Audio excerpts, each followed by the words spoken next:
ایمان اور اسلام کی بات آئی ہے قرآن و سنت میں، وہاں نماز لازمی ساتھ میں چپکی ہوئی ہے. تو اس لیے آپ کو نماز تو پڑھنی ہی پڑھنی ہے، اس میں تو نو کا آپشن ہے ہی نہیں. یہ ثابت کرنے کے لیے ہم کیا ہیں، مسلم ہیں، مرد کو بھی عورت کو بھی. اور یہ صرف بر صغیر میں ہے، ملیشیا میں ہم نے دیکھا وہاں مسجدیں بھری ہوتی ہیں، سب نماز پڑھتے ہیں، خواتین بھی پڑھتی ہیں ساری، اسکارف لٹکے ہوئے ہوتے ہیں وہاں، بے شک وہ جاب کر رہی ہے ہوٹل میں، کچھ بھی کر رہی ہے، نماز کے ٹائم پہ عورت بھی آئے گی مسجد میں اسکارف پہنے گی، پھر وہیں اسکارف نکال کے بھی چلی جاتی ہیں. ٹھیک ہے نا، جیسے ہمارے ٹوپیاں رکھی بھی ہوتی ہے نا. افغانستان میں سب نماز پڑھتے ہیں، سعودی عرب میں سب نماز پڑھتے ہیں، دبئی میں عرب کے کیسے کیسے عیاش ہیں، نماز کے ٹائم پہ سارے ایسے لگے گا جیسے ان سے بڑا نیک دنیا میں کوئی ہے ہی نہیں. بادشاہ نماز پڑھتے ہیں، وزیر نماز پڑھتے ہیں.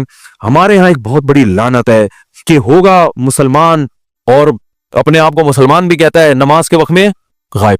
تو اس لیے امام احمد ابن حنبل جو بہت بڑے مجتہد ہیں، ان کا یہ فتویٰ ہے کہ ایک نماز بھی جو جان بوجھ کر چھوڑ دے گا اسلام سے خارج ہو جائے گا. اگرچہ جمہور کا یہ فتویٰ ہے کہ خارج نہیں ہوتا، کفر کے قریب ہو جاتا ہے وہ، لیکن امام احمد بن حنبل کی کوئی کم حیثیت تو نہیں ہے نا. سعودی عرب میں انہی کو فالو کیا جاتا ہے. شیخ بن باز، شیخ صالح العثیمین سعودیہ کے مفتی اعظم رہے ہیں، ان کا فتویٰ اب تک چلا یہی آ رہا ہے کہ ایک آدمی اگر فجر کی نماز کے لیے الارم نہیں لگاتا، اس نے صبح 8 بجے آفس جانا ہے، رات کو سویا صبح 8 بجے کا الارم لگا کے، تو یعنی اس نے پکا ارادہ کیا ہوا ہے کہ میں نے فجر میں نہیں اٹھ رہا. ایک تو ہوتا ہے نا آنکھ کھلی نہیں، ارادہ تو تھا نہیں کھلی آنکھ، پکا ارادہ کیا ہوا ہے. انہوں نے کہا یہ اسی وقت مرتد ہو جائے گا، کیونکہ اس نے پکا ارادہ کر لیا نماز کے قضا کرنے کا، پکا ارادہ وہ یہاں تک ان کا فتویٰ ہے کہ مرتد ہو جائے گا. اس کو اگر توبہ نہیں کرتا اور توبہ کا اعلان نہیں کرتا باقاعدہ، تو اس کو مسلمانوں کے قبرستان میں دفن کرنا بھی جائز بولو نہیں ہے، اس کا نکاح بھی ٹوٹ گیا. اگرچہ جمہور اس کو نہیں مانتے، لیکن امام احمد بن حنبل کی بھی تو ایک بڑی ویلیو ہے نا، اور عبداللہ بن مسعود کی بھی کم ویلیو نہیں ہے. وہ فرماتے ہیں ہم نبی کے دور میں کسی بھی جرم کو یہ نہیں سمجھتے تھے کہ انسان کافر ہو جاتا ہے، نماز کو ہم یہ سمجھتے تھے کہ کوئی چھوڑ دے تو اسلام سے خارج ہو جاتا. تو اس لیے عرب میں شراب پینے والا بھی نماز پڑھتا ہے، کیونکہ مسلمان میں بہرحال کچھ بھی ہو اسلام کا نام اپنے آپ سے ہٹانا پسند نہیں کرتا. اور آج ہم نے دیکھا ہے مسجدوں کے 7 گھر ہیں، نماز کے لیے نہیں آ رہے، اور سفر میں تو نمازیوں کو دیکھا ہے نمازیں چھوڑتے ہوئے. ذرا آج کل پیپر ہے تو یہ چھوڑ دو نماز. بھائی پیپر میں نماز چھوڑنا کہاں سے جائز ہو گیا؟ جاب میں باس کی طرف سے اجازت نہیں ہے آپ چھپ کے نماز پڑھیں، آپ کہیں کرسیوں کے پیچھے چھپ جائیں، کہیں بھی کریں. میں تو یہاں تک میں نے لوگوں کو مشورہ دیا، بعض جو غیر مسلم کنٹریز میں لوگ وہ کر رہے ہیں نا، جاب کر رہے ہیں باس کی طرف سے بعض جگہوں میں، ورنہ وہاں پرمیشن ہوتی ہے، اجازت نہیں ہے. تو میں ان سے کہتا ہوں بھائی کہیں بھی چھپ کے چلے جاؤ، کچھ بھی کرو، اگر نہیں پرمیشن ملتی چھپ کے بھی نہیں پڑھ سکتے تو جاب چھوڑ دو. بس جاب کیا کرو، چھوڑ دو جاب. نہیں، پھر جاب جائز نہیں آپ کے لیے، فرض نماز تو پڑھنی پڑے گی، آپ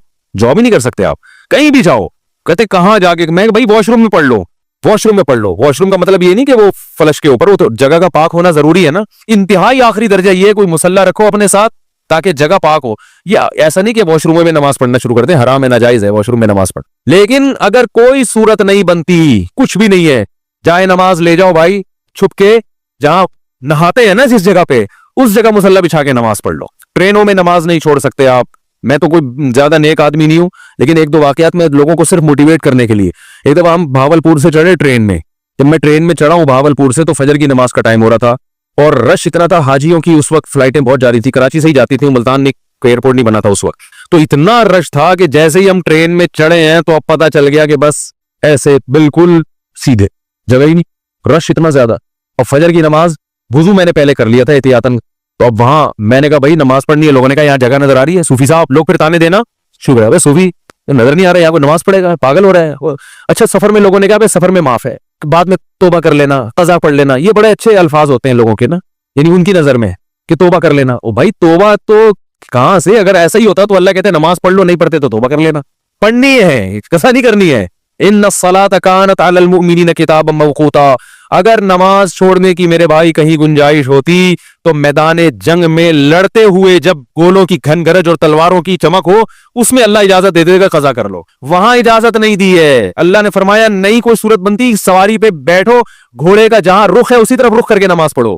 وہاں اجازت نہیں دی. اور آگے اللہ نے اس کی وجہ بیان کی ہے کہ میں اس لیے کہہ رہا ہوں یہاں پڑھنی ہے کہ نماز صرف پڑھنے کا حکم نہیں ہے. ان الصلاۃ کانت علی المؤمنین کتابا موقوتا. نماز مومنین پر مقررہ اوقات میں فرض ہے. یہ اس لیے جواب دیا کہ آپ کہہ سکتے تھے اللہ جب جنگ ختم ہو جائے گی پھر پڑھ لیں گے نا آرام سے خوشو و خضوع کے ساتھ. ابھی جنگ ہو رہی ہے، اللہ بھی کیا ضرور، جب جنگ ختم ہو جائے قضا پڑھ لیں گے، بعد میں ٹائم گزر جائے گا، پھر بہت ڈبل سجدہ کریں گے، ہم بہت لمبے لمبے قیام کریں گے. اللہ فرماتے ہیں نماز مقررہ اوقات میں فرض ہے، وہ ٹائم گزر جائے گا اگر جنگ ختم ہونے کا انتظار کرو گے. بہت مشکل ہے بھائی, نہیں آ رہی سمجھ میں تو جیسے زندگی کو فرشتے بہت اچھی طرح سے اردو میں بھی سمجھا دیں گے قبر میں. وہ کہتے ہیں نا میں نہیں بتاؤں گا, تو لوگوں نے کہا اب تو آپ کو سب بتانا پڑے گا. اور حقیقت ہے میں ان کا کسی کا مذاق نہیں اڑا رہا, سب کے ساتھ ہوگا. جو بھی کہتا ہے میں نہیں بتاؤں گا, تو جب دنیا سے جائے گا تو سب کچھ بتانا پڑے گا, اس کو سب بتانا پڑے گا بھائی. تو میدان جنگ میں اللہ کہہ رہا ہے کہ نماز مومنین پر مقررہ اوقات میں فرض ہے. تو میں ٹرین میں کھڑا ہوا تھا, میں نے کہا, انہوں نے کہا بھائی یہاں تو جگہ نہیں ہے. اچھا میری عمر بھی زیادہ نہیں تھی, تو وہ ایسی تھوڑی عمر ہو تو لوگوں میں روب بھی ہوتا ہے نا. انہوں نے کہا کوئی جگہ نہیں ہے. میں نے کہا تو پڑے گا بھائی, کیونکہ ہم تو کیسے چھوڑ دیں بھائی, اور سنتیں اب چلو مجبوری ہے چھوڑ دیتا ہوں, 2 فرض تو پڑھنے ہیں. لوگوں نے کہا جگہ نہیں ہے. میں نے کہا جگہ بن جائے گی, کیونکہ فرض جو نماز میں فرائض ادا کرنا بہت آسان ہے. تو میں نے کیا کیا, وہ جگہ چونکہ لوگوں کے چپل تھے تو اس میں خطرہ تھا کہ ناپاک ہوگی, تو ایک چادر تھی میرے پاس, وہ میں نے ایسے نیچے ڈال دی. بچھانے کی بھی جگہ نہیں تھی. نیت باندھ لی, اندازہ پہلے لگا لیا تھا قبلہ کس طرف ہے.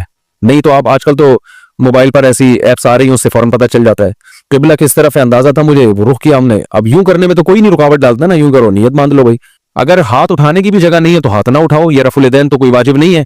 اللہ اکبر کہہ لو اور نیت باندھ لو. ہاتھ باندھنے کی جگہ نہیں, ہاتھ چھوڑ کے کھڑے ہو جاؤ بھائی. سورہ فاتحہ پڑھی, سورت میں لائی, رکوع میں جب آپ رکوع کریں گے تو میں سوتا تھا W11 کتنی بھی بھری بھی ہو, کنڈکٹر جب ایک دروازے سے چڑھ کے دوسرے دروازے پہ کرایہ لے کے نکل سکتا ہے, تو ہم اتنے رش میں صرف ایک رکوع کی جگہ ہمیں کیوں نہیں بن سکتی. تو رکوع ہم نے کیا, جھکنا ہے نا رکوع میں, جھک جاؤ گے لوگ خود بخود سائڈ پہ ہو جاتے ہیں بھائی.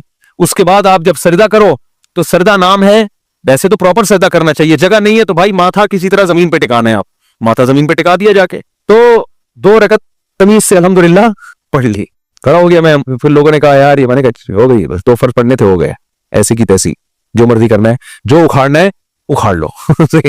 کیونکہ تمہیں تو خود چاہیے جگہ دو نا. اور بعض دفعہ لوگوں کو شرم آ رہی ہوتی ہے, ہم سب کے سامنے نماز پڑھیں گے, لوگوں نے کہ تو بہت بڑا صوفی ہے. تو یاد رکھو شرم ان کمبختوں کو آنی چاہیے جو نہیں پڑھ رہے, ان کمبختوں کو آنی چاہیے بھائی. تم بھی تو ایمان کے دعوے دار ہو, اگر تم یہ کہتے ہو کہ ہم اسلام کو نہیں مانتے تو پھر پورا اسلام سے رشتہ ختم کرو. پھر آپ وصیت میں لکھو کہ مجھے عیسائیوں کے قبرستان میں دفن کرنا ہے, مجھے ہندوؤں کے میری چتا کو آگ لگائی جائے, ٹھیک ہے نا. یہ لکھ کے جاؤ, جو نماز نہیں پڑھتا نا لکھے کہ بھائی میں چونکہ نماز نہیں پڑھتا اور میں مانتا ہوں یہ ٹائم ویسٹنگ ہے, اور یہ کیا مولویوں نے نماز رکھا ہوا ہے, تو لکھو کہ میری چتا کو, ایک ہندو ابھی مسلمان ہوئے تو میں نے, وہ مجھے کہہ رہے تھے کہ میں لائیو سب کے سامنے کلمہ پڑھوں گا نا, تو میں نے کہا چلو ہمارے بیان میں آپ کو لائیو ہم لے لیں گے. بیان سنتے تھے, اللہ کا شکر ہے وہاں انڈیا میں ان کو ایمان کی توفیق ملی, تو ہندو ہونے کے باوجود میرے بیان بڑے شوق سے سن رہے تھے, کہہ رہے ہوئے سنتے سنتے میرا دل کیا کہ میں مسلمان ہو جاؤں, اللہ تعالیٰ قائم رکھے. تو میں نے کہا لوگوں کو موٹیویشن ملے گی, تو انہوں نے کہا میں سب کے سامنے. پھر مجھے خیال آیا بھائی اتوار میں تو ٹائم ابھی ہے, زندگی کا کوئی بھروسہ نہیں ہے. میں نے کہا اگر آپ اس سے پہلے مر گئے, انہوں نے کہا بات تو ٹھیک ہے. میں نے کہا پھر فون پہ ہی کلمہ پڑھو. تو انہوں نے کلمہ تو پڑھ لیا ماشاءاللہ, مسلمان ہو گئے, بیان بھی سن رہے ہیں. لیکن انہوں نے کہا میرے لیے سب سے بڑی آزمائش یہ ہے کہ ہندوؤں میں جب ماں کا انتقال ہوتا ہے تو بڑا بھائی ہے جو چتا کو سب سے پہلے آگ لگاتا ہے.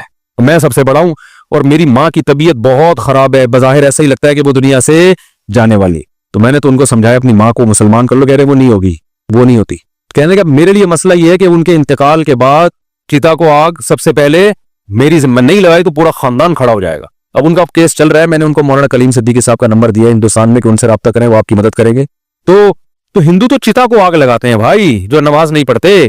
تو آپ بھی اگر نہیں مانتے نماز کو, جو زیادہ تر یہ فواد چودھری معذرت کے ساتھ اس طرح کے لوگ بار بار علماء کو برا بلا کہہ رہے ہوتے ہیں نا, ان کو آپ وصیت لکھو کہ میرے مرنے کے بعد کوئی مولوی میرے جنازے کے قریب نہیں آئے گا, میری نماز جنازہ کوئی مولوی نہیں پڑھائے گا. تو یہ سب پھر مولوی سے اگر آپ نے دستبرداری کا اعلان کرنا ہے تو پھر پورا مولوی لیس ہو جاؤ آپ, صحیح ہے نا. تو اپنے مفاد کے لیے مولانا آ رہے ہیں, نکاح پڑھانے کے لیے مولانا آ رہے ہیں, چلو نکاح تو عدالتیں بھی پڑھا دیتی ہیں, جنازے میں سب سے زیادہ تو آپ پھر اپنا جنازہ پڑھواؤ, یا تو پڑھواؤ ہی نہیں, کیونکہ تو مولوی نہیں بتایا نا جنازہ ہے, یا تو پڑھواؤ نہیں. اگر پڑھوانا ہے تو مائیکل جیکسن ٹائپ کا کوئی آدمی ہونا چاہیے, لبرل بالکل, جو موسیقی کا, کیونکہ آپ نے یہ بھی ایک دفعہ ارشاد فرمایا تھا کہ علامہ اقبال بھی موسیقی سنتے تھے, قائد اعظم بھی مولوی کی طرح تھوڑی تھے عجیب سے. تو پھر کوئی ایسا ہی گلوکار ملک کا جو سب سے بڑا ڈانسر ہو, وہ آپ کا نماز جنازہ مٹک مٹک کے پڑھائے. پھر اللہ سے دعا کرو بھائی, نماز سے اللہ ہمارا رشتہ قائم کر دے. تو اذان پر ابھی بیان باقی ہے کہ اتنی اللہ کو یہ عبادت پسند ہے نا کہ پیدا ہوتے ہی اللہ کان میں اذان کہلوا دیتے ہیں.